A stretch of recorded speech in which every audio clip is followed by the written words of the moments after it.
आए बैठे घंटा 2 घंटा सुन के चले गए, लेकिन ये ज्ञान जल्दी समझ में नहीं आता। समझ में क्यों नहीं आता? कारण क्या है? क्योंकि आज तक इतना अज्ञान इस दिमाग में जा चुका है, इतना अज्ञान हमारे अंदर भर चुका है कि हम उस अज्ञान को ही ज्ञान मान के बैठ गए। और अब जब असली ज्ञान आया है तो वो समझ में नहीं आता। इस कारण इस ज्ञान का लोग विरोध करने लग जाते हैं, लेकिन उनको नहीं पता कि यही वो ज्ञान है जिससे सबका कल्याण होगा। केवल हिंदू का नहीं, केवल मुसलमान का नहीं, केवल सिख का नहीं, केवल ईसाई का नहीं, सारे जगत का, पूरे विश्व का कल्याण इसी मूल ज्ञान से होगा। इसके अलावा ये दुविधा हमेशा मन में बनी रहती है। कब तक? जब तक हमारे सत्संग आप सीरियल वाइज ना सुन लो। एक नंबर से आप सत्संग सुनना शुरू करोगे। मैंने इसीलिए सत्संग के पीछे जो नाम दिया जाता है उसमें सीरियल वाइज लिख रखा है। 1 number, 2 number, 3 number, 4 number, 5 number. तो करना क्या है? सीरियल वाइज सत्संग सुनने हैं। जब आप 1, 2, 3, 4, 5, 6 करते हुए सत्संग को सुनना शुरू करोगे, और जो वाणियों के प्रमाण हैं, जो संतों ने प्रमाण दिए हैं, वाणियां हमारे लिए लिखी गई हैं, रटने के लिए, गाने के लिए नहीं, वाणियां गा गा के पैसा कमाने के लिए नहीं, वाणियां गा गा के पाठ पूजा करवाने के लिए नहीं कि तुम 50-50 हजार के पाठ करवाओ उन वाणियों के द्वारा। फ्री में लिख के गए वो हमारे लिए, हमें मार्गदर्शन करने के लिए, हमें रास्ता दिखाने के लिए। ये हमारी कमाई का जरिया नहीं है कि वाणियां पढ़ ली और उससे पैसे कमाने लग गए। ये वाणियां हमें उस मार्ग की तरफ जाने का इशारा करती हैं जहां पर पहुंच के हमारी मुक्ति होगी। एक एक वाणी में वो गुप्त भेद छुपे हुए हैं जो हमें तब समझ में आते हैं जब आप हमारे सत्संग को सुनेंगे। जब सीरियल वाइज सुनते चले जाएंगे और वाणियों के भेद आपको समझ में आने लग जाएंगे, फिर आपके सामने कोई भी ग्रंथ रख दिया जाए, आप 1 मिनट में समझने लग जाओगे ये वाणी कहां की बात कर रही है, ये ज्ञान कहां का दिया जा रहा है। क्योंकि ज्ञान केवल एक नहीं है कि आप कहो कि केवल एक ही ज्ञान है। हर वाणी में 3 प्रकार के ज्ञान दिए जाते हैं: जीव अवस्था, शिव अवस्था और पीव अवस्था। यानी एक ही स्कूल में तुम्हें ऐसा नहीं है कि एक ही किताब पढ़ रहे हैं सारे बच्चे। छोटे से लेके बड़ा बच्चा एक ही स्कूल में पढ़ेगा। जैसी छुट्टी होगी देखो कितने कितने साइज के बच्चे निकल रहे हैं। कोई छोटा सा बच्चा निकल के आ रहा है, छुट्टी हो गई, छुट्टी हो गई। कोई मध्यम साइज का निकल के आ रहा है और कोई बड़ा बच्चा निकल के आ रहा है। पढ़ एक ही स्कूल में रहे हैं, लेकिन क्या उनकी किताबें एक हैं? नहीं है। LKG वाला LKG की किताब लेके बैठा है, 5वीं वाला 5वीं की किताब पढ़ रहा है, 10वीं वाला 10वीं की पढ़ रहा है, 12वीं वाला 12वीं की पढ़ रहा है, लेकिन स्कूल एक ही है। नाम पूछो कौन सा स्कूल है? सरस्वती शिशु मंदिर, लेकिन क्लास अलग अलग है। इसी प्रकार ये जो ज्ञान है संतों ने हमें दिया है, ये पाठशाला तो एक ही है, लेकिन इसमें लेवल अलग अलग है। कोई जीव अवस्था का ज्ञान है, कहीं शिव अवस्था का ज्ञान है, कहीं पीव अवस्था का ज्ञान। तो जैसी जिसकी बुद्धि है वैसी अवस्था का ज्ञान लेके वो बैठ गया। जिसको जीव अवस्था का ज्ञान समझ में आया उसने जीव को ही परमात्मा बता दिया कि कुछ नहीं है संसार में, जीव ही जीव है। बस जीव को जान लो यानी परमात्मा को जान लो। जिसको शिव अवस्था का ज्ञान आ गया वो शिव को पकड़ के बैठ गया कि कुछ नहीं है, शिव ही सत्य है। और जिसे पीव का ज्ञान समझ में आ गया वो पीव अवस्था को जान जाएगा। जो परम अवस्था है उसके आगे कुछ नहीं है। इसीलिए बोला बहुबंधन में बांधया एक बेचारा जीव, और केवल छूटे आपने जो न छुड़ाए पीव। अब जीव और पीव को जब तक हम समझ नहीं गए तब तक ये बाणियां रट रट के कुछ होने वाला नहीं है मेरे भाई, कुछ होने वाला नहीं है। तो हमने क्या करना है? हमने पी अवस्था को जानना है। कैसे जान पाएंगे? जब आप हमारे सत्संग सीरियल वाइज सुनना शुरू करेंगे, बिना किसी मतभेद के, बिना किसी लाग लपेट के, बिना किसी पक्षपात के जो बताया जा रहा है ध्यान से सुनते चले जाओ, अपने आप ही निबेड़ा होना शुरू हो जाएगा। तो आज का सत्संग इसी आधार पे किया जाएगा कि क्या है जीव, क्या है शिव और क्या है पीव। जैसे ये बात आपको समझ में आ जाएगी, आपको अपने आप समझ में आने लग जाएगा कि आपको कैसा गुरु मिल गया है, क्योंकि ज्ञान इन्हीं तीनों के इर्द गिर्द घूम रहा है। जीव वाला जीव को पकड़ के बैठ गया, शिव वाला शिव को पकड़ के बैठ गया और पीव वाला पीव को पकड़ के बैठाएगा। किसको पकड़ने से हमारा कल्याण होगा, आज के सत्संग में आपको अच्छे से समझ में आ जाएगा। तो आज का सत्संग शुरू करने से पहले परमात्मा के नाम पे जयकारा लगाएंगे और फिर सत्संग शुरू करेंगे। बोलिए परमपिता परमात्मा की, सतगुरु बंदी छोड़ कबीर साहेब की, सतगुरु मदन पति साहेब की, दीवान जवाहर पति साहेब की, सतगुरु राम सेवक साहेब की, सतगुरु वरापति साहेब की, कलिनापुर धाम की, सभी संतों की, सभी भक्तों की, इस गांव नगर बस्ती की, आज के आनंद की, सकल हंस को बंदगी, साहेब बंदगी सतनाम।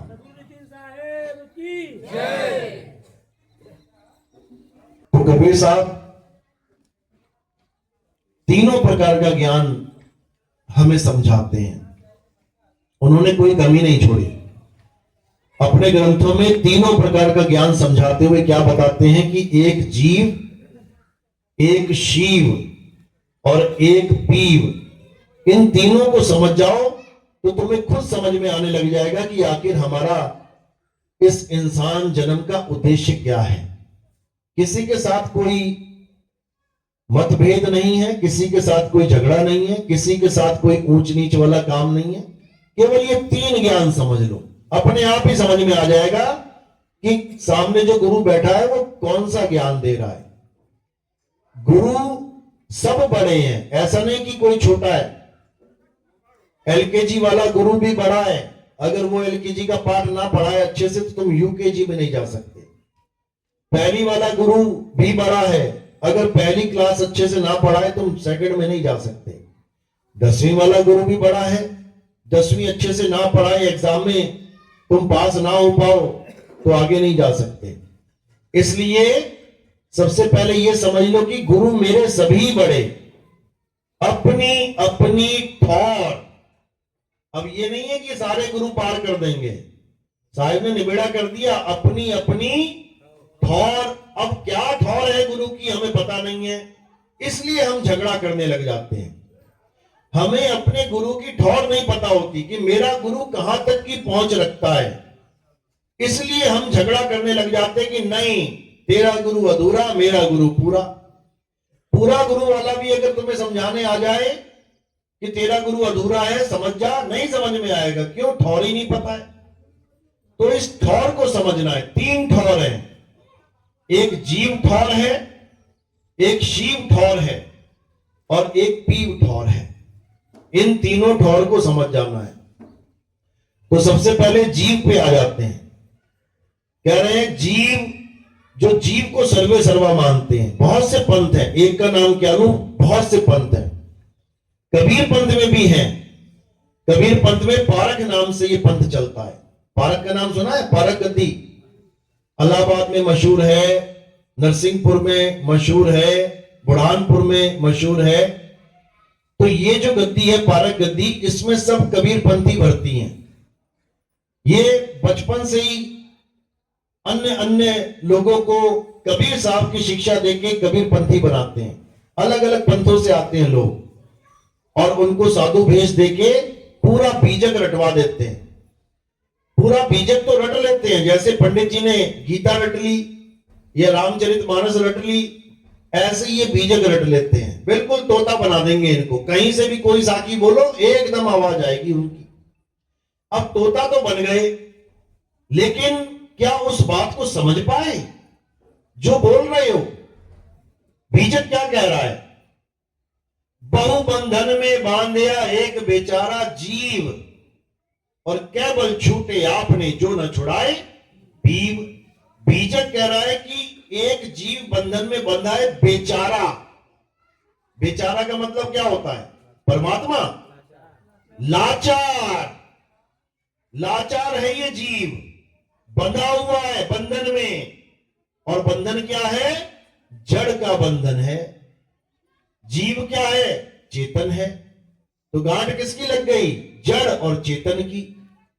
अब जड़ और चेतन की गांठ अगर लगी है तो इसका मतलब पहले गांठ नहीं थी, तभी तो लगेगी। अगर शुरू से ही गांठ लगी होती तो वो गांठ है ही नहीं। जो शुरू से ही लगी है वो गांठ कैसे हो जाएगी? गांठ तो लगाई जाती है, और जब लग जाती है तो उसके बाद खोल भी दी जाती है। समझे? तो ये जो गांठ है ये जड़ और चेतन की गांठ लगी है। अब इस पंथ में जितने भी साधु हैं वो क्या समझाते हैं कि चेतन भी आदि है, अनादि है, और जड़ भी आदि है, अनादि है। अब दिक्कत यहां आ जाती है, आदि अनादि किसको बोला गया है? आदि पुरुष को। परमात्मा ही आद अनाद है, यानी जिससे पहले कुछ नहीं था। तो परमात्मा एक है, एक समझ में आता है। यानी अगर जड़ या चेतन में से एक को अनादि आदि कह देते समझ में आ जाती बात। लेकिन ये दोनों को आदि अनादि कह देते हैं कि जड़ भी पहले से था और चेतन भी पहले से है, शुरू से है। अगर जड़ और चेतन दोनों शुरू से है तो फिर अंत तक साथ ही रहेंगे। जब दोनों शुरू से हैं तो इनमें से अंत किसी का हो ही नहीं सकता। अंत उसका होता है जिसकी शुरुआत होती है। जो पैदा होगा वही मरेगा, और जो पैदा ही नहीं हुआ उसकी मौत कैसे होगी? तो जड़ और चेतन दोनों को आदि अनादि कहने वाला ये जो पंथ है, दुर्भाग्य से ये कबीर पंथ है। यानी कबीर पंथ में ही आ गया ये पंथ। हम इसको कबीर पंथ नहीं कहते, हम क्या कहते हैं इसको? समझ जाओ। तो अज्ञानता का नाम है कबाड़। तो ये कबाड़ पंथ है, ये कबीर पंथ नहीं है। क्यों बोला कबाड़ इसको? क्योंकि ये थोथा ज्ञान है। कबीर साहब का जो ज्ञान है वो सार ज्ञान है। कबीर साहब जड़ और चेतन में से सार असार का भेद कर देते हैं, लेकिन ये उसका भेद नहीं कर पाए, परख नहीं कर पाए, इसलिए इन्होंने थोथे को भी अपना लिया। कबीर साहब कहते हैं सतगुरु ऐसा चाहिए जैसा सूप सुहाए, और सार सार तो गही रहे, थोथा दे उड़ाए। अब उड़ाओगे कैसे? जब तुमने उसको आदि अनादि मान लिया तो उड़ाओगे कैसे? वो तुम्हारे पास ही रहेगा। उड़ाने का मतलब होता है खत्म कर देना, खत्म, खात्मा, यानी वो रहे ही ना, तभी तो उड़ाओगे। और उड़ा के फिर वहीं धर लिया तो उड़ाने का फायदा क्या? आप छलनी चलाते हो, आटा छानते हो, अलग अलग कर लेते हो ना। अलग अलग करने के बाद दोनों को फिर मिक्स करके रोटी बना दी तो चलने की जरूरत क्या थी? इसीलिए कबीर साहब इन लोग को समझा रहे हैं, इन्हीं लोग को समझा रहे हैं बीजक में। भाई रे दो जगदीश कहां से आया, और कहो कौन बार आया। और ये पढ़ भी रहे हैं इस वाणी को, भाई रे दो जगदीश कहां से आया, यानी दो सत्ताएं आदि अनादि कैसे हो गई, और बगा भी रहे हैं।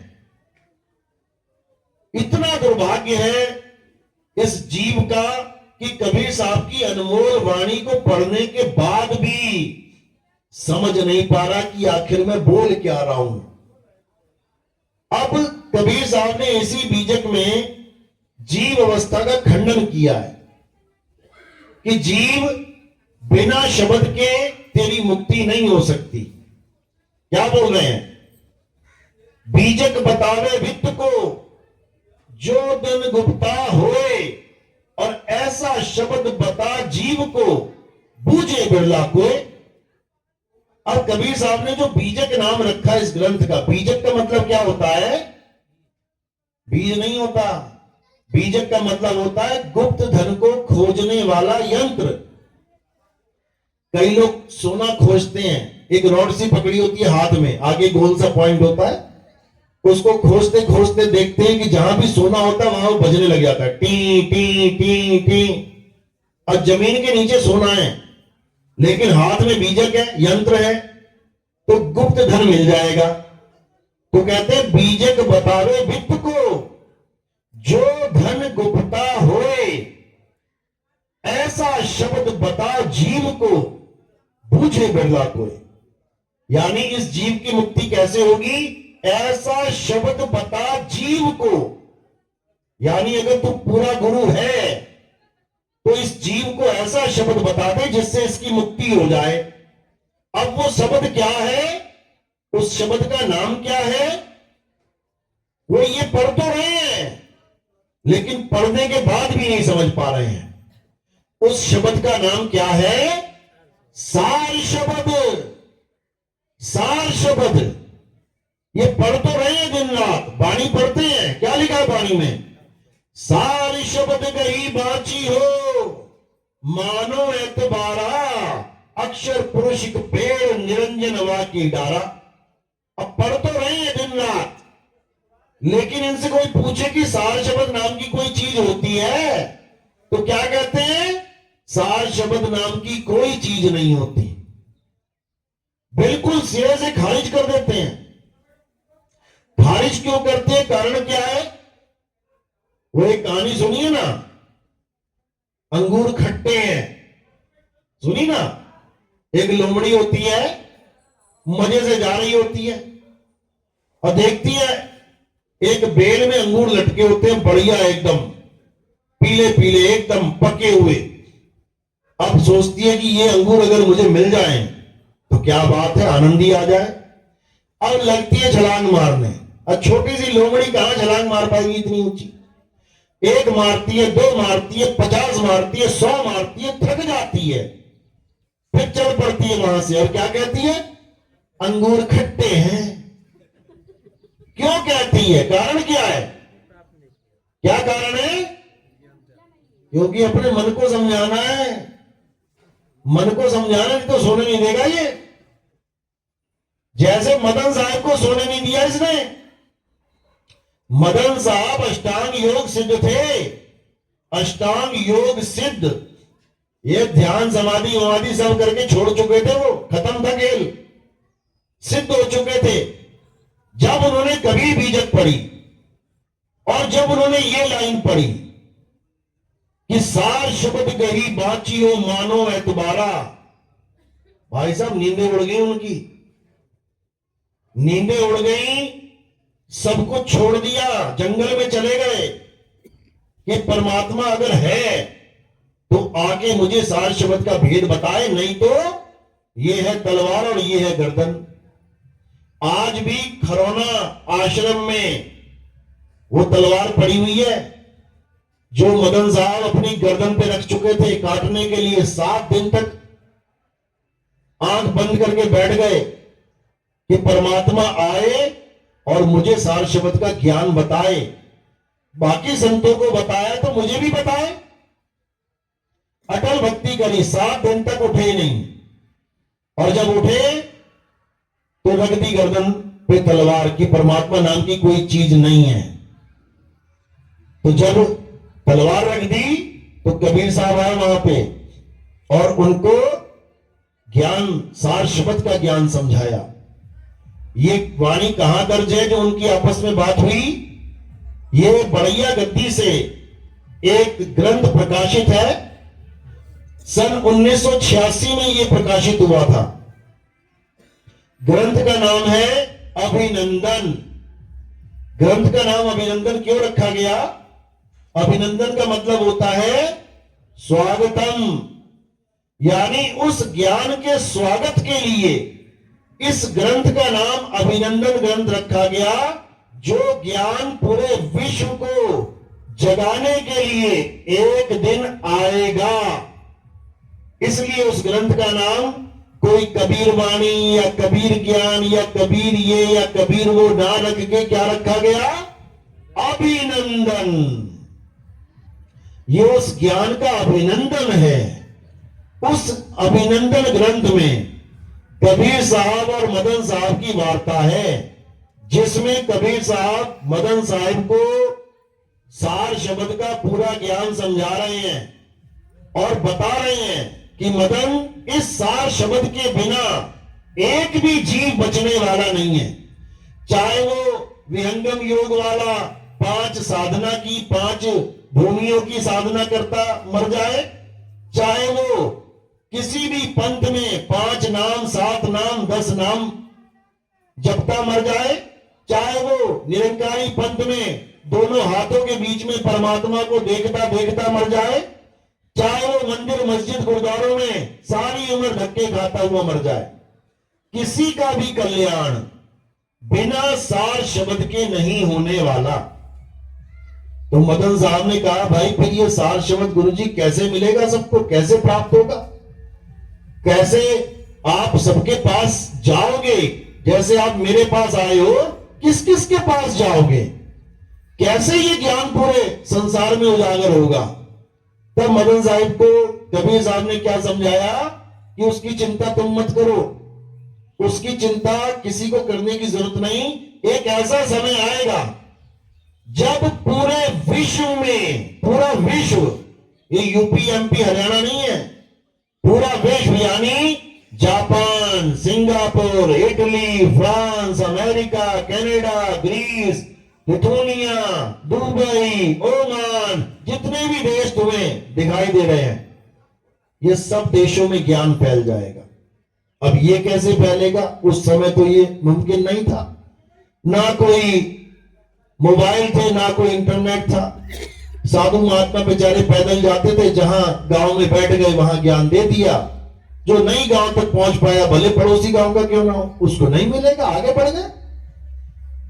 तो उन्होंने बोला कि एक ऐसा समय आएगा जब ये ज्ञान पूरे संसार में छा जाएगा। क्या बोला उन्होंने? कहते चौथी गद्दी होई अवतारा, ताका चरित्र विदित संसारा, मेरी बात साच कर मानो, मदन बात अपने मन मानो, चौथी गद्दी का विस्तारा, डंका बाजी सब संसारा, हम उनके सिर बैठब आई, और वहां से पार कोई नहीं पाई, सार शब्द मुख करब पसारा। कहते सारी दुनिया का पसारा, सारी दुनिया में सार शब्द का पसारा इस मुंह से कर लेंगे। इसका मतलब ये नहीं कि कोई सार शब्द मुंह से बोलने वाला जाप मंत्र है, बिल्कुल नहीं। कहते पूरे संसार में इस सार शब्द का डंका बजेगा और सारे जीवों का कल्याण होगा। जो विवेकी होगा वो इस ज्ञान को सुनते ही जाग जाएगा और अपने आप इस पंथ में जुड़ता चला जाएगा। और ये पंथ कबीर सागर में भी इसके बारे में समझाया गया। क्या कहते हैं? 12 पंथ काल पुरमाना, भूले जीवन जाए ठिकाना, 13वें पंथ हम ही चले आए, सब पंथ मेट के एक पंथ चलाएं। ये वाणी 600 साल पहले दर्ज थी कबीर सागर में। इसको पढ़ पढ़ के लोगों ने खूब अटकलें लगाने की कोशिश करी कि वो हमारे गुरुजी हैं, वो हमारे गुरुजी हैं। वो गुरुजी करते जेल चले गए कई, वो 13वां पंथ करते करते खात्मा हो गया उनका। लेकिन कोई समझ नहीं पाया कि 13वां पंथ होता क्या है और कैसे ये उजागर होगा।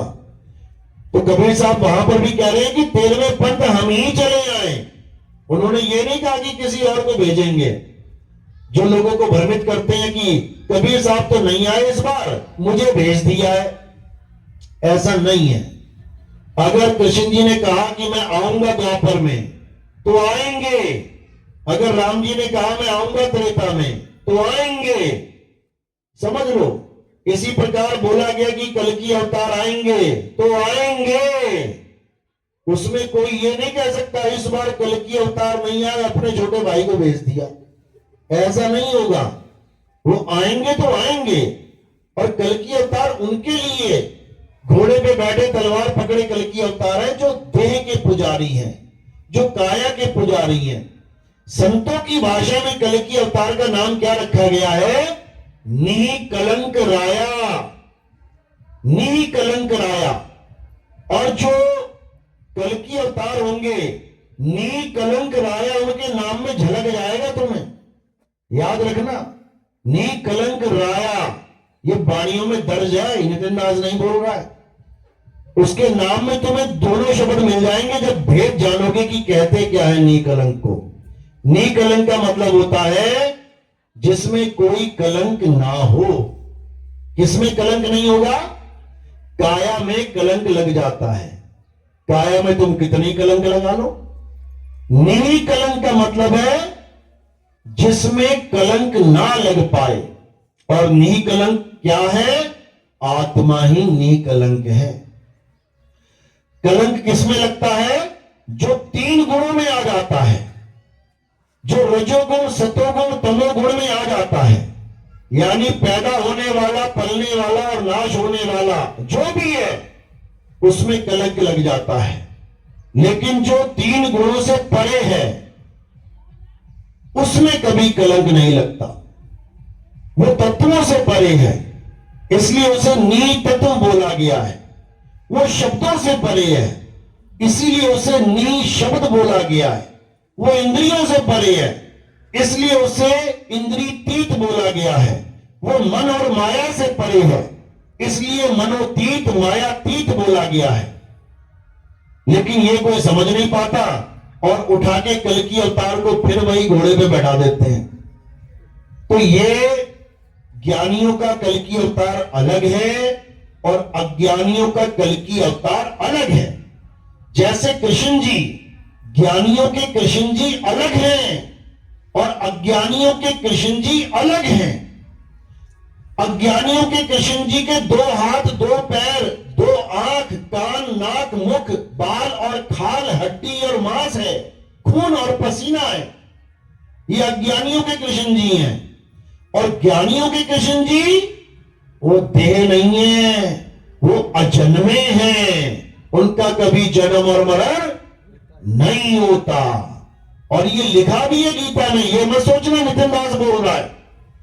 गीता में साफ लिखा है, जो लोग मुझे नर रूप में मानते हैं, नर यानी आदमी, जो मुझे नर रूप में मानते हैं वो अज्ञानी मेरे असली स्वरूप को नहीं जानते। अब बता दो कौन सा बाबा है कृष्ण भगत जो कृष्ण जी को नर रूप में नहीं मानता और राधा को नारी रूप में नहीं मानता? एक भी दिखा दो तुम। हर बाबा कृष्ण जी को शरीर मान के बैठा है। और याद रखना, अगर शरीर तुम्हारा भगवान है तो तुम्हारा भगवान मर भी जाता है। कृष्ण जी के पैर में क्या लगा था? तेल लगने के बाद क्या हुआ था? मृत्यु। अगर तुम्हारा कृष्ण भगवान शरीर है तो शरीर को मारने वाला बड़ा वाला भगवान वो बहेलिया है। क्योंकि हम मरने वाले को छोटा और मारने वाले को बड़ा मानते हैं, तभी तो रावण को छोटा और राम को बड़ा मान रहे हैं। राम ने रावण को मारा, कृष्ण ने कंस को मारा, तो बड़ा कौन हुआ? राम और कृष्ण जी। तो जिसने कृष्ण को मारा वो कृष्ण से भी बड़ा हो गया।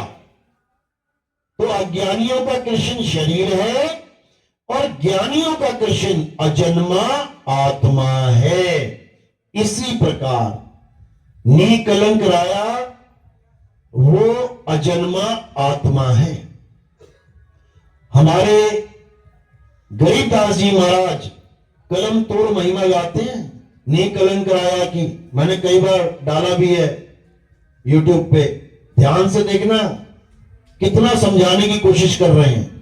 और कुछ कबीरपंथी हमें समझाते हैं कि भाई तुम तो कल्कि अवतार की बात कर रहे हो, ये तो काल का अवतार है, तुम नहीं हो काल के अवतार क्या?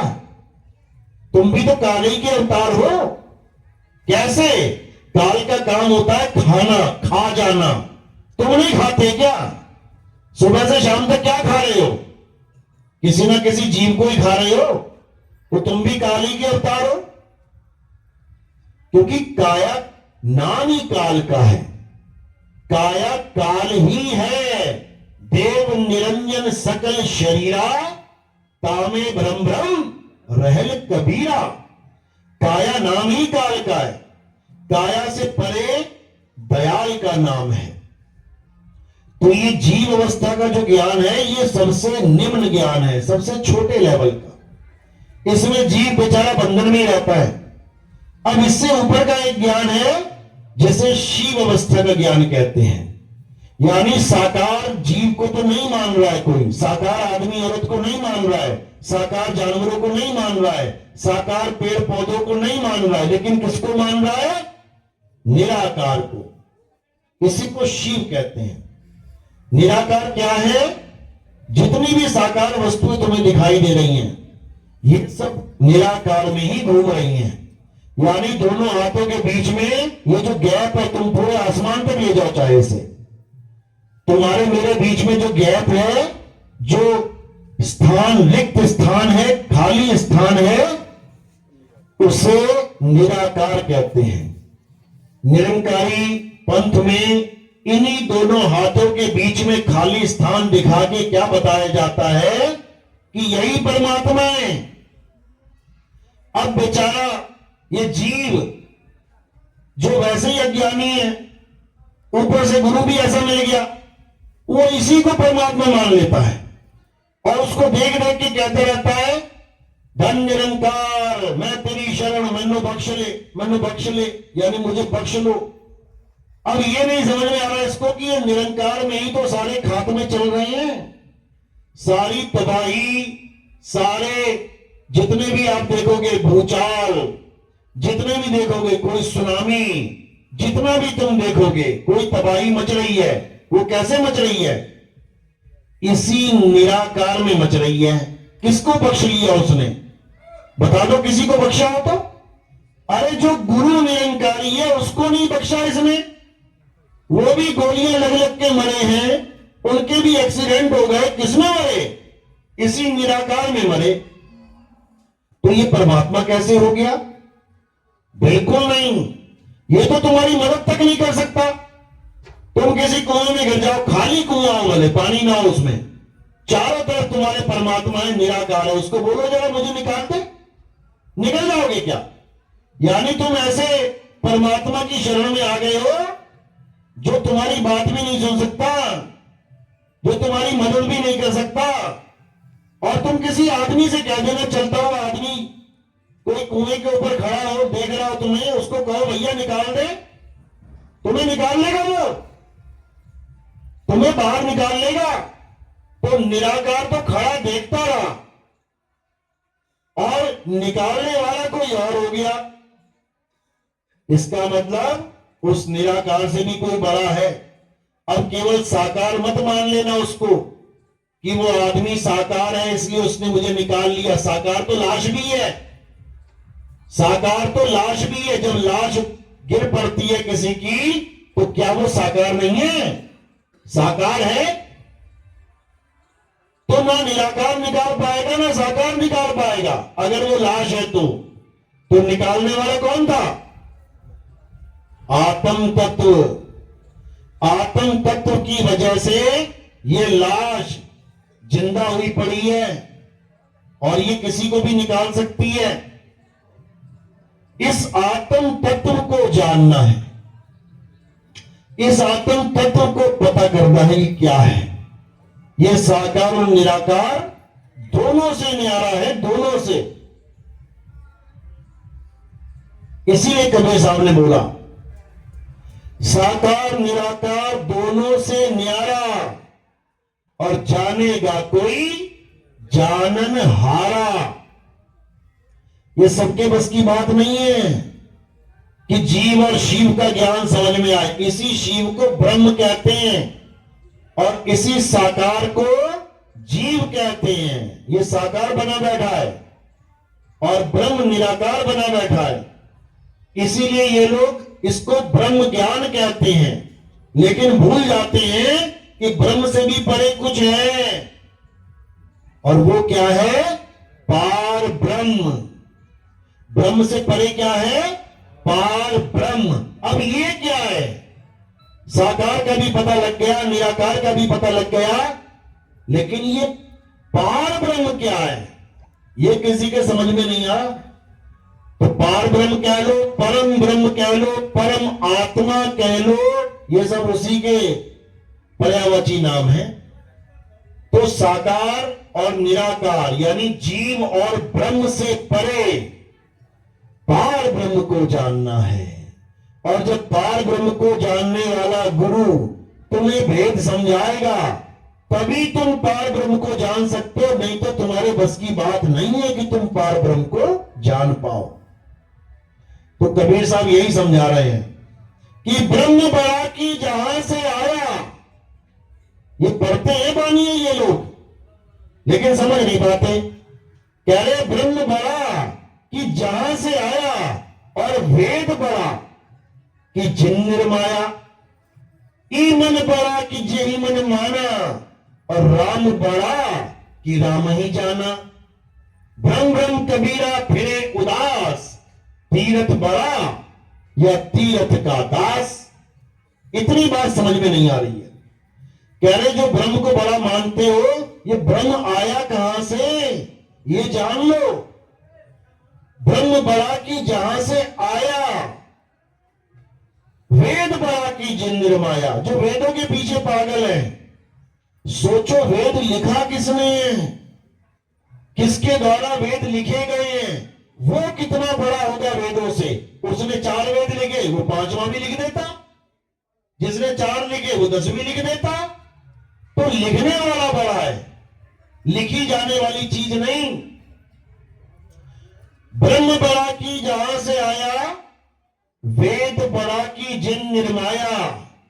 ई मन बड़ा कि जेहि मन माना, राम बड़ा कि राम ही जाना।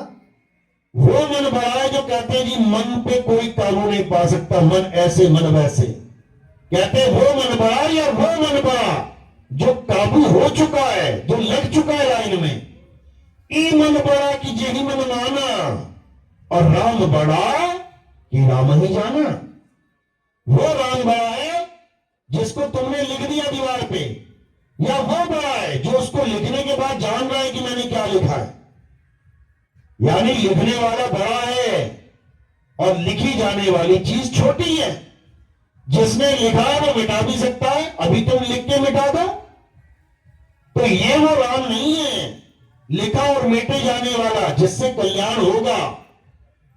कौन सा राम है? जिसके लिए कबीर साहब गुरु ग्रंथ साहब में कहते हैं, अंग नंबर 340 पढ़ो। क्या कह रहे हैं? ओंकार आदि में जाना, लिखे और मिटे ताही न माना। ओंकार लखे जो कोई और जिन ये लखा सो बिरला कोई। कहते मैं उसको नहीं मानता जो लिखे और मेटे में आ जाता है। यानी लिखने मेटने में क्या आता है? 52 अक्षर, 52 अक्षरों के नाम ये लिखने मेटने में आ जाते हैं। तुम राम लिखो, राम मिटा दो। तुम वाहेगुरु लिखो, वाहेगुरु मिटा दो। तुम गॉड लिखो, गॉड मिटा दो। तुम कबीर लिखो, कबीर मिटा दो। तुम कुछ भी लिखो, कुछ भी मिटा दो। तो लिखने और मिटने वाला खेल ये कबीर साहब का नहीं है। गणिता जी महाराज समझाते हैं, 52 अक्षर लेख राम रंग होरी हो। समझा रहे हैं कि 52 अक्षर क्या है? लेख है। लेख मतलब लिखी जाने वाली चीज।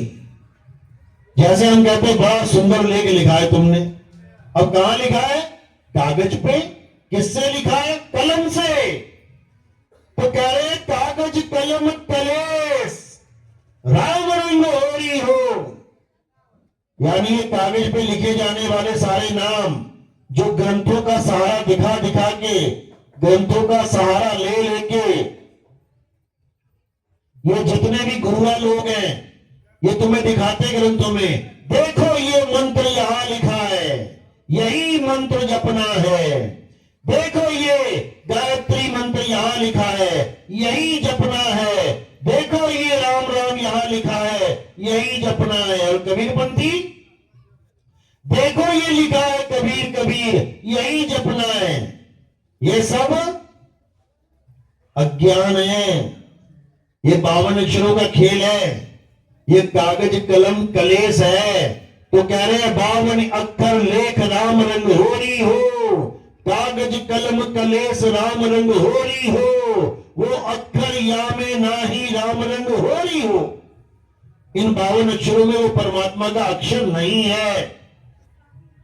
परमात्मा का आदि अक्षर आदि नाम इन 52 अक्षरों में नहीं है।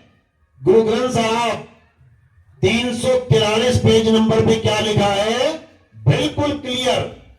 क्या कहते हैं, 52 अक्षर जोड़े आन, सक्यन अक्षर एक पहचान। बिल्कुल क्लियर कर दिया कि जितने भी ये गुरु बैठे हुए हैं, इन लोगों ने क्या बना लिया ड्रामा, 52 अक्षरों को जोड़ जोड़ के, तोड़ तोड़ के, जोड़ जोड़ के, तोड़ तोड़ के दुनिया भर के नाम बना लिए। एक राम जी को ही मानने वाले अगर 100 गुरु हैं और उनके पास तुम नाम लोगे, तुम्हें 100 अलग अलग नाम पकड़ा देंगे। एक कृष्ण जी को मानने वाले अलग अलग गुरु हैं तो तुम्हें उसी कृष्ण जी के अलग अलग नाम पकड़ा देंगे। कोई कहेगा हरे कृष्णा जप लो, कोई कहेगा हरे श्यामा जप लो, कोई कहेगा हे मधुसूदन जप लो, कोई कुछ जप लो, कोई कुछ जप लो। आखिर इतने नाम कहां से आ गए इन लोग के पास, इन 52 अक्षरों की वजह से। अब करना क्या है, इनसे 52 अक्षर खींच लो, इनसे 52 अक्षर छीन लो। अब बताओ तुम्हारे पास कौन सा नाम है। अभी समझ में आ जाएगा सबको कि क्या लेके बैठे हैं। तो कबीर साहब समझा रहे हैं, 52 अक्षर जोड़े आन, सक्यन अक्षर एक पहचान। सत्य का शब्द कबीरा कहे, पंडित होए सो अनपढ़ रहे। पंडित जन को एवं व्यवहार और ज्ञानवंत को तत्व विचार। यानी जो असली ज्ञानी होगा वो इन नामों के चक्कर में नहीं पड़ेगा, वो तत्व विचार, वो तत्व ज्ञान को जानेगा कि आखिर किस तत्व के नाम है ये सब। जल, वाटर, नीर, तोय, पानी। जो अज्ञानी होगा वो इसमें से एक एक नाम चुन लेगा जपने के लिए कि मुझे प्यास लगी है मैं वाटर जप लूं, मुझे प्यास लगी है मैं पानी जप लूं, मुझे प्यास लगी है मैं जल जप लूं। लेकिन जो तत्व ज्ञानी होगा वो क्या कहेगा, भैया नाम नहीं चाहिए, तत्व चाहिए, पानी चाहिए, नाम नहीं चाहिए। जो अज्ञानी जीव होता है वो गुरु से नाम लेके घर बैठ जाता है जाके और सोचता है अभी ये नाम जपूंगा तो कभी ना कभी पानी मिल जाएगा। मूर्ख है वो, मूर्ख, महामूर्ख, जो नाम जपने से तत्व की प्राप्ति की आस लगा के बैठा है कि मैं राम जपूंगा तो राम मिल जाएगा, राधे राधे जपूंगा तो राधे मिल जाएगी, ओम नमः शिवाय जपूंगा ओम नमः शिवाय मिल जाएगा, अल्लाह अल्लाह करूंगा अल्लाह मिल जाएगा, वाहेगुरु करूंगा वाहेगुरु मिल जाएगा। इतना सस्ता सौदा बना लिया इन लोगों ने। लेकिन कबीर साहब क्या कह रहे हैं, अरे मैं तो कहां ढूंढे बंदे, मैं तो तेरे पास में, ना मैं जप में, ना मैं तप में, ना एकांत निवास में, खोजी हो तुरंत मिल जाऊं एक पल की तलाश में। अरे कहे कबीर सुनो भाई साधो, मैं तो हूं विश्वास में। कबीर साहब ये समझा रहे हैं कि ये जप तप छोड़ दो, भगवानों का, अल्लाह गॉड वाहेगुरु का नाम जपना छोड़ दो और क्या करो, अपनी सूरत को शब्द से जोड़ लो। लेकिन ये वो शब्द नहीं है जो 52 अक्षरों के द्वारा बनाया जाता है, जो 52 अक्षरों के द्वारा अस्तित्व में आता है, ये वो शब्द नहीं है। अरे 52 भी पैदा नहीं हुए थे, 52 को पैदा करने वाला भी पैदा नहीं हुआ था। कौन? इंसान। ये शब्द तब भी था, ये तब भी था और ये इंसान खत्म हो जाएगा, 52 अक्षर खत्म हो जाएंगे, ये तब भी रहेगा। इसी को बाबा नानक ने बोला, आद सच जुगाद सच है भी सच, नानक होसी भी सच। यानी ये 52 अक्षरों का खेल नहीं है कि वाहेगुरु वाहेगुरु वाहेगुरु जप लिया। अगर ये वर्णमाला में से 4 अक्षर निकाल दिए जाए, वाह हा गा रा, तो मंत्र ही नहीं हो, उच्चारण हो सकता है वाहेगुरु। अक्षर को पैदा करने वाले ने अक्षर को, जिसने अक्षरों की खोज करी, अगर ये 4 अक्षर ना खोजता, वाह हा गा रा, या फिर ये 2 अक्षर नहीं खोजता, रा मा, या ये 3 अक्षर नहीं खोजता, आ ला हा, तो बताओ कहां से नाम लेके आते तुम? राम का, अल्लाह का, वाहिगुरु का कहां से लेके आते? ये अक्षर खोज दिए गए तो तुमने नाम रख लिए। यही कबीर साहब समझा रहे गुरु ग्रंथ साहब में कि 52 अक्षर जोड़ो यान। इस इंसान ने 52 अक्षर जोड़ के दुनिया भर के नाम रख लिए। अब एक होता है कि प्रेम में आके नाम रख लेना। अपने बच्चे का नाम तुमने रख लिया, गुड्डू, गुड्डा, लल्ला, प्यारा, लड्डू, लेकिन एक उसका असली नाम भी होता है ना भाई। अब वो एयरपोर्ट पे जा रहा है, उसको पूछा जा रहा है तुम्हारा क्या नाम है? मेरा नाम तो लड्डू है। क्यों? मेरे पापा मुझे लड्डू कहते हैं। चलेगा क्या उसका नाम? नहीं चलेगा। उसका असली नाम पूछा जाएगा कि तेरा असली नाम क्या है, वो देखा जाएगा, तब अंदर घुसेगा वो। इसी प्रकार ये तो एक उदाहरण है, वो लड्डू भी 52 में आता है और वो असली नाम भी 52 में आता है, लेकिन यहां 52 भी फेल हो रहा है और 52 से ही अंदर जा रहा है। यानी 52 में भी एक असली नाम और एक नकली नाम है। कहते ना क्या नाम है तुम्हारा? मेरा नाम है सुनीता। और घर में क्या कहते हैं? घर में जी मुझे कई नामों से बुलाया जाता है। तो असली नाम क्या है और नकली नाम क्या है? बस इसी तरह 52 में भी असली नकली है। इसी प्रकार निरक्षर नाम वो असली है और ये अक्षरों वाले नाम ये नकली है लगेंगे, ये भगवान के नाम है सुनने में। राम, वाह गुरु, अल्लाह, गॉड, मुरली मनोहर, मधुसूदन, गोपाल, कन्हैया, कृष्ण, ऐसे लग रहा है भगवान के नाम है, लेकिन सब नकली है।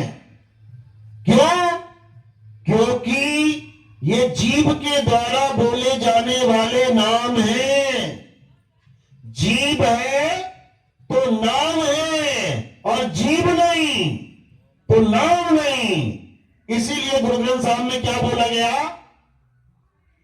कृत्रिम नाम कथे तेरे जीपा, सत्य नाम तेरा परा पुरबला। कहते हैं हे प्रभु, जीभ से बोले जाने वाले तेरे सारे नाम कृत्रिम यानी नकली है। नकली इंसानों ने बना दी है अपनी अपनी भाषा में, इंसानों ने बना दी अपने अपने भाव के द्वारा, लेकिन जो तेरा असली नाम है वो क्या है? सतनाम।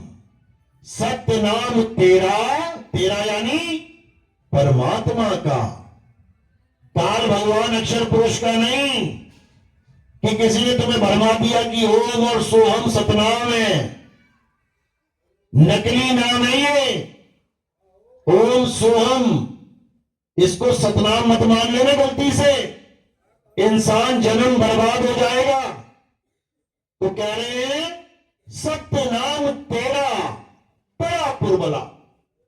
परा यानी परा, परे, सब नामों से परे, 52 अक्षर के कृत्रिम नामों से परे। और पुरबला, पुरबला पता क्या होता है? कहते मेरे जागे रे पुरबले भाग। पुरबला यानी शुरू से भी शुरू, शुरुआती बिल्कुल, यानी सदा सदा रहने वाला। सत्य नाम तेरा परा पुरबला। उस सत्य नाम को जानो जो परा है, पुरबला है, और वो क्या है? उसी को समझाते हुए कबीर साहब समझा रहे हैं कि हे जीव, जब तक तू उस परमात्मा को, उस परम आत्मा को, परम आत्मा और एक है जीव आत्मा, इसको शरीर मत मान लेना कि जीव आत्मा कोई शरीर है, परमात्मा कोई अलग शरीर है। शरीर का तो नाम ही नहीं लिया। जीव आत्मा, परम आत्मा दोनों अविनाशी हैं। और शरीर नाशवान है। कहते हैं ना, ईश्वर अंश जीव अविनाशी, यानी जब हम जीव कहते हैं तो वो भी अविनाशी है, और जब हम परमात्मा यानी पीव कहते हैं वो भी अविनाशी है। ये दो अविनाशी हैं, समझ लो। कई जगह इनको दो अक्षर भी बोला गया है, लोग कंफ्यूज हो जाते हैं कि कबीर साहब कह रहे हैं कि यहां पे दो अक्षर जपो, दो अक्षर को जानो। कबीर साहब ने दोनों अविनाशी का भी जिक्र किया है, दोनों अविनाशियों का जिक्र करते हुए एक होने की भी बात करी है। कहते अब तो जाए चढ़े सिंहासन, मिले है सारंग पानी, राम कबीरा एक भय है, कोई ना सके पहचानी। क्योंकि ईश्वर अंश जीव अविनाशी। अब अंश कहां समाएगा? अंशी में। जीव कहां समाएगा? पीव में। तभी तो एक होगा। इसी को साहिब ने वाणी के द्वारा समझाया है। क्या कहते हैं? तो ही मोही मोही तो ही अंतर कैसा, कनक कटिक जल तरंग जैसा। यानी देखने में ये दो अलग लगेंगे, लेकिन एक ही रूप है इनका। एक अपने रूप को जानता है इसलिए पीव है, और एक अपने रूप को नहीं जानता इसलिए जीव है। बस इतनी सी बात है। समुंदर और समुंदर की लहर दोनों एक जगह दिखेंगे, तुम्हें अलग नहीं कर सकते इनको। ऐसा हो सकता है समुंदर यहां पर है और लहर वहां गलियों में घूम रही है? समुंदर और समुंदर की लहर एक ही है। बस भेद क्या है कि एक अचल है और एक चलायमान है। जो अचल है वो स्थिर है, और जो चलायमान है वो उसके ऊपर चल रही है। उसको तुम गिन सकते हो, एक लहर आ गई, दो लहर आ गई, तीन लहर आ गई, लेकिन वो समुंदर ही है। कब? जब वो चल से अचल हो जाए। इसी अचल को पीव कहते हैं और इसी चलने वाले को जीव कहते हैं। बस इतना समझ लो। तो क्या करना है? ऐसी बंदगी करनी है कि ये जीव कैसे ही जगदीश हो जाए। तो कह रहे हैं कोटि तो ब्रह्मा भय और कोटि भय ईश, साहिब तेरी बंदगी से ये जीव हुए जगदीश। यानी तेरी बंदगी से ये जीव जगदीश हो जाएगा। इस बात को मानने को भी तैयार नहीं है कई लोग। जो ये वाणियां गा गा के सुना रहे हैं, वही इस वाणी को मानने को तैयार नहीं है कि नहीं नहीं नहीं, जीव कभी जगदीश नहीं हो सकता। कारण क्या है? कारण यह है कि वो कभी जीव से जगदीश हो ही नहीं पाए। कारण यह है, क्या बेटा कभी बाप नहीं बन सकता? बन सकता है, लेकिन जो कभी बाप बना नहीं वो कभी इस बात को नहीं मानेगा। और जो बाप बन गया वो क्या कहेगा? अरे मैं बेटा भी था, मैं बाप भी हो गया। तो ये ज्ञान ऐसा ज्ञान है जिसको अटपट ज्ञान कहते हैं। अटपट ज्ञान कबीर का झटपट लखा ना जाए, और जो इसको झटपट लखे तो सब खटपट मिट जाए। ये सारी खटपट तुम्हारी खत्म हो जाएगी जब तुम्हें ये ज्ञान समझ में आ जाएगा। और ये ज्ञान कोई जपने वाला ज्ञान नहीं है कि कबीर साहब ये नाम जपवाने आए थे, कबीर साहब वो नाम जपवाने आए थे। अरे कबीर साहब सारे नाम छुड़वाने आए थे। छोड़ दो ये नाम जाप और क्या करो? जीव को पीव कैसे करना है ये जानो। उस बंदगी को जानो जिससे तुम्हारा कल्याण हो जाए। तो यही कबीर साहब समझा रहे हैं, लेकिन अज्ञानी जीव इसको समझ में उसके नहीं आ रहा है। कबीर साहब समझा भी रहे हैं कि आदि नाम हम भाग सुनाया, और मूर्ख जीव समझ नहीं पाया। कह रहे आदि नाम को मैंने मुख से भाग भाग के सुनाया, इसका मतलब ये नहीं वो कोई मंत्र था, सत्य कबीरा सत्य कबीरा, ये आदि नाम बना दिया इन मूर्खों ने। सत्य कबीरा नाम जपवा के आदि नाम बोल के लोगों को भरमा दिया। किसने भरमा दिया? हंस मुनि कामदूत ने। एक्टिवेट है पूरा, ये पूरा एक्टिवेट है। अभी पता नहीं कितने लाखों जीवों को भरमाएगा। 1-1 लाख रुपए में 60 शब्द दिया जाता है, और 60 शब्द के नाम पे क्या दिया गया? सत्य कबीरा। बताओ, 52 अक्षर है ये, तुम्हें 52 के जंजाल में फंसा दिया। कबीर साहब कह रहे हैं कि मैंने आदि नाम के बारे में बता बता के ग्रंथ भर दिए। मैंने ये बता बता के ग्रंथ भर दिए कि वो आदि नाम अबोध है, अज्ञेय है, अनाम है, निअक्षर है, निशब्द है। कितनी जगह देखोगे, हर जगह उन्होंने निशब्द निअक्षर का भेद समझाने की कोशिश करी, लेकिन ये मूर्ख जीव समझ नहीं पाया। तो अब क्या समझना है? आदि नाम को समझना है। आदि नाम यानी 52 अक्षरों से परे तुम्हारा सत्य स्वरूप, वही आदि नाम है, वही निज नाम है। क्या है निज नाम? सत्य स्वरूप। सत्य स्वरूप ही तुम्हारा निज नाम है। वाणी में गाया नहीं कबीर साहब ने, लेकिन ये अज्ञानी गा तो लिए, समझ नहीं पाए। क्या गाया? कहते हैं सत्य स्वरूपी नाम साहिब का, सो निज नाम हमारा। अब बताओ, सत्य स्वरूपी नाम साहिब का, कौन से साहिब का नाम सत्य स्वरूपी है और कौन से साहिब का नाम तुम्हारा नाम है? अगर सत्य स्वरूपी साहिब का नाम सत्य कबीर है तो तुम्हारा नाम भी क्या होना चाहिए? सत्य कबीर, क्योंकि दोनों एक हैं।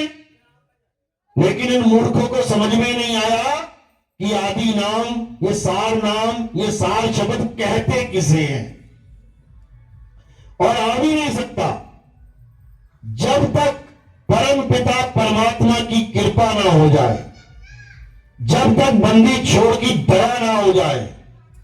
भाई साहब, इस ज्ञान को कोई माई का लाल नहीं समझ सकता। जितना मर्जी बड़ा ज्ञानी ध्यानी हो, कितना ही बड़ा वेदांती पंडित हो, कितना ही बड़ा आचार्य बना बैठा हो, इस ज्ञान को समझ नहीं सकता। उसके बस की बात नहीं, नकल मार सकता है। आज हमारे सत्संग सुन के ये राधे राधे जपने वाले, ये बड़े बड़े अपने नामों के आगे आचार्य आचार्य लिखने वाले, ये सब नकल मार के केवल बातें करना जान गए हैं, बड़ी बड़ी बातें कर रहे हैं। लेकिन जब इनसे पूछ ले कोई कि अचल है क्या, अचल अवस्था कहते किसे हैं, अचिंत है क्या, अचिंत कहते किसे हैं, जमीन निकल जाएगी पैरों से। लेकिन लोग बातों का हलवा खाने में आनंद लेते हैं कि क्या बात कही है, क्या बात। अब उसको कही का अनुभव है कि नहीं ये नहीं पता, लेकिन क्या बात कही है। अरे कही बात तो सुन सुन के तुम कह लो, कितनी देर लगती है। किसी ने रसगुल्ला खा के कहा वाह मजा आ गया, तुम कह लो बिना रसगुल्ला खाए वाह मजा आ गया। ये तो मुंह का स्वाद जानता है ना कि किसको आनंद मिला और किसको नहीं मिला। आवाज तो दोनों की एक ही निकल रही है। इसीलिए कबीर साहब ने कहा कि ये आत्मा आत्मा करने वाले बहुत आएंगे, अभी ये पंडाल भर जाएंगे, तुम्हें जगह जगह आत्मा आत्मा करने वाले लोग मिलेंगे।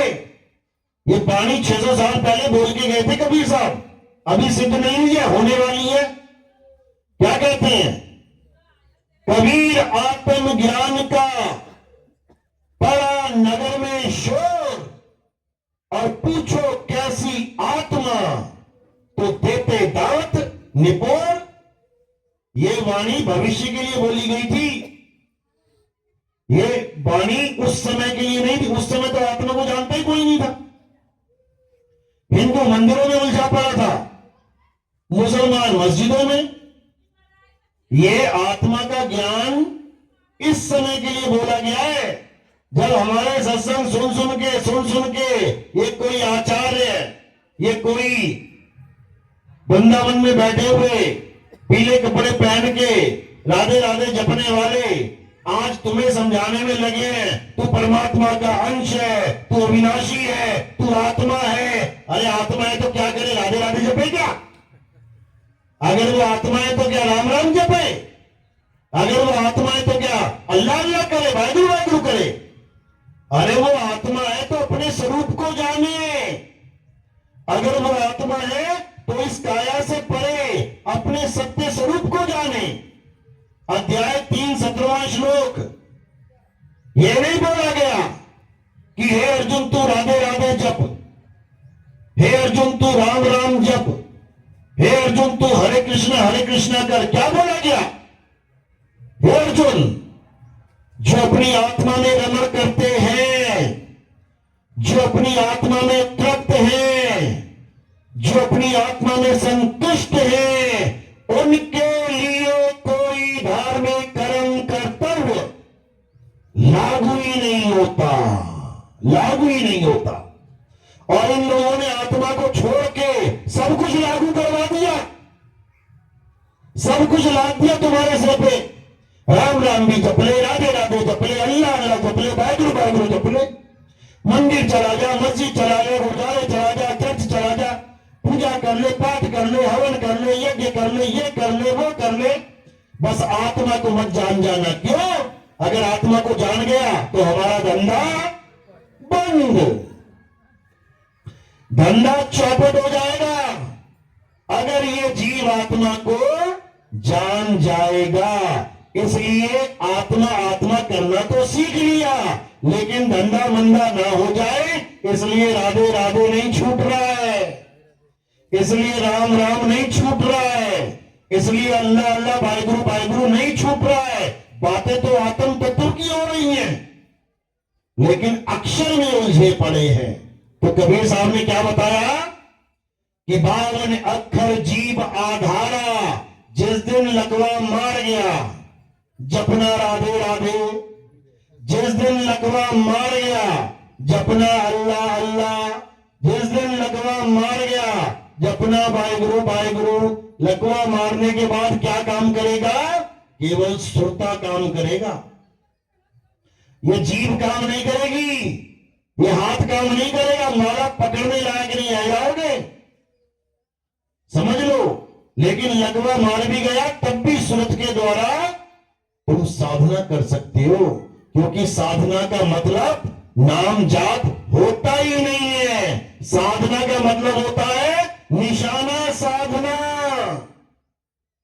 तीर का निशाना साधा जाता है और कहां जाता है? सीधे निशाने में लग जाता है। साधना का मतलब ही मंत्र जाप नहीं है, साधना का मतलब माला फेरना नहीं है, साधना का मतलब मंदिर मस्जिद गुरुद्वारे जाना नहीं है, साधना का मतलब किसी नदियों में गोते मारना नहीं है, साधना का मतलब हवन यज्ञ पूजा पाठ करना नहीं है। साधना का मतलब है शब्द में सुरत को साधना। इसलिए कबीर साहब कहते हैं, कहें कबीर सुनो भाई साधो, निशाना साधो, निशाना कोई मारे संत सुजान। जिसका निशाना लग जाएगा वो यहां से निकल जाएगा, और जो चूक गया समझ लो फिर 84 में ऐसे धक्के खाने को मिलेंगे, ना गुरु ना चेला, कोई काम नहीं आएगा वहां पे। इसलिए साहिब ने समझा दिया, एक डाल दो पंछी बैठे, कौन गुरु कौन चेला, गुरु की करनी गुरु भरेगा, चेले की करनी चेला, तो उड़ जा हंस अकेला। यानी हंस को अकेले ही अपने घर जाना है। और कैसे जाएगा? जब उसे घर का एड्रेस मिल जाएगा। अरे कहां से आया, कहां जाएगा, खबर करो अपने तन की। क्यों बोला तन की? क्योंकि इस तन में तू आया है और इस तन को तू छोड़ के जाएगा। अब जिस दरवाजे से आया है अगर उसी दरवाजे से निकल गया तब तो समझ लो पहुंच जाएगा घर। और अगर जिस दरवाजे से आया है वहां से ना निकल के कहीं और से निकल गया तो जाएगा फंस। तो इसलिए साहिब क्या समझा रहे हैं कि अपने दरवाजे को जान लो, परमात्मा के दर को जान लो। इसीलिए बोला जाता है दरवेश, यानी उस दर पे खड़े हो जाओ जहां तुम्हें तुम्हारा असली वेश मिलेगा, नकली वेश उतर जाएगा वहां पे। इसलिए दरवेश बोला गया। लोगों ने क्या सोच लिया, दरवेश का मतलब होता है चोले पहन के भीख मांगो, ये दरवेश ही है, दर दर पे भटकने वाला। ये उस दर की बात चल रही है, उस द्वार की बात चल रही है जिसके लिए साहिब ने बोला द्वार धनी के पड़े रहो, धक्का धनी का खाओ, और कब हो धनी निवाजी है, जो दर छाड़ना जाओ। उस दरवाजे को छोड़ के मत जाना, वो पीर का दरवाजा है, उसी को शब्द द्वार कहते हैं। अरे शब्द बिना सूरत आंधरी, कहो कहां को जाए, और द्वार न पावे शब्द का, फिर भटका खाए। शब्द का द्वार चाहिए हमें, ये 52 अक्षरी शब्द नहीं चाहिए, शब्द का द्वार चाहिए। बसी बादशाही ने बोला आज्ञा भई अकाल की, तभी चलायो पंथ, सब सिखन को हुक्म है, गुरु मानियो ग्रंथ, गुरु मानियो ग्रंथ, प्रकट गुरा की देह, और जो प्रभु को मिलबो चाहे, तो खोज शब्द में ले। इसका मतलब यह नहीं कि गुरु ग्रंथ साहब के शब्दों में खोजो प्रभु कहां है, वो शब्द गुरु की बात चल रही है। प्रभु को खोजना है तो शब्द में खोज, और कौन से शब्द में, हिंदी के, पंजाबी के, उर्दू के, फारसी के, जर्मन के, फ्रेंच के, इटली के, डच के, किसके, सार शब्द नहीं, अक्षर में खोज, उसमें खोज, उसमें प्रभु मिलेंगे। उसी शब्द की महिमा बाबा नानक ने गाई है। क्या बोला, शब्द गुरु सूरत धुन चेला, दोनों में से शरीर कोई नहीं है, दोनों में से काया कोई नहीं है, ना चेला ना गुरु। तो इसी को समझना है और उस शब्द गुरु को वंदना करना है, उस शब्द गुरु से प्रेम करना है, उस शब्द में समाना है। बोलिए परमपिता परमात्मा की सदा ही जय हो। साहिब बंदगी सतनाम। अब आरती का समय है। आरती कैसे करते हैं समझ लो। हमारे यहाँ आरती किसी काया माया की नहीं होती, हमारे यहाँ आरती आत्मा की होती है। अभी आत्मा कहां से पकड़ के लाएंगे, मेरे पास आत्मा है, वो आत्मा ही समझा रही है सब। तो इसी आत्मा को गुरु मान के पूजा जाता है हमारे यहाँ। हमारे यहाँ अविनाशी की पूजा होती है, नाशवान देह की नहीं। अविनाशी की आरती गावे सत्य कबीर। गाते तो हैं ये लोग, लेकिन जान नहीं पाते कि किस अविनाशी की पूजा कबीर साहब कह रहे हैं। ये जीव की पूजा करवा देते हैं, ये जीव को अविनाशी कह के पूजा करवाने में लगे हैं, जबकि आत्मा की पूजा होती है। संत हमारी आत्मा, हम संतन के जीव, और संतन हम में रवि रहे, जीव माखन में घी। तो हमारे यहाँ आत्मा की पूजा होती है। तो आत्मा की पूजा कैसे करनी है, थोड़े से फूल लेने हैं और मेरे सिर के ऊपर रख देने हैं। सिर के ऊपर क्यों रखते हैं, क्योंकि पैर से लेके सिर की चोटी तक ये नाशवान काया है, और हमने इन फूलों को कहां समर्पित कर दिया, काया से परे। जब काया से परे कर देते हैं इसको, तो ये आत्मदेव के चरणों में समर्पित हो जाते हैं, ये शब्द गुरु के चरणों में समर्पित हो जाते हैं।